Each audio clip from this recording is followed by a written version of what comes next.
Yeah, and I Yeah. mean, it makes me wonder, Right. well, looking at some of the biggest leaders in human history, to ask the question of what was the motivation? What was the motivation for even just the revolutionaries like Lenin, Trotsky, Mm-hmm. and Stalin? What was the motivation? Because it sure as hell seems like the motivation was, at least in part, the driven by the ideas, not self interest of like power. For Lenin, it was. I think he was a true believer and an actual narcissist who thought he was the only one who could do it. Stalin, I do think, just wanted power and realized, well, I don't know. Look, he wrote very passionately when he was young. And Yeah. he really believed in In communism. the beginning, he did. I'm always, what I'm always fascinated is, I'm like, around 1920, what happened, right? Post-revolution, you crush the whites. Now it's all about consolidation. That's where the games really began. Yeah. And then I'm like, I don't think that was about communism.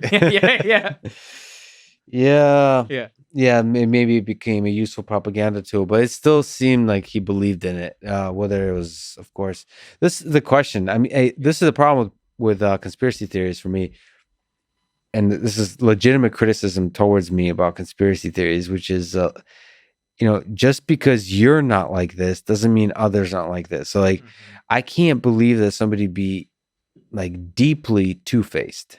Oh, I've met them. You're welcome to Washington. But like, I think that I would be able to detect.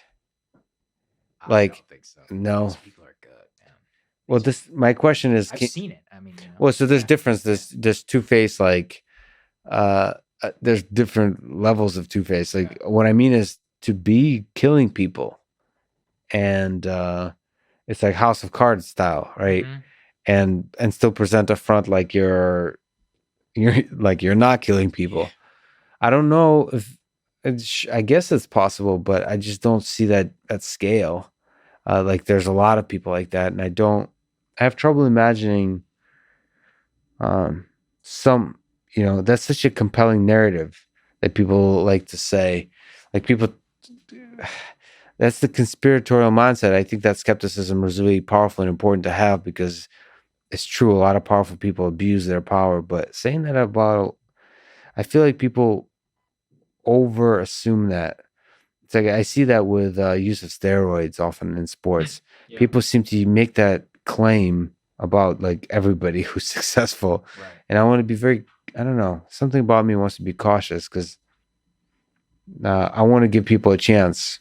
Being purely cynical isn't helpful. People say this about me. He's only saying this to do this. Yeah. But at the same time, being naively optimistic about everything is also counterproductive, because people are going to fuck you over. And more importantly, that doesn't bother me. More importantly, you're not going to be able to reason about how to create systems that are going to be robust to corruption, to malevolent like parties. So, in order to create, you have to have a healthy balance of both, I suppose. Especially if you want to actually engineer things that work in this world that has evil in it. Right. I can't believe there's a book of Hitler on the desk.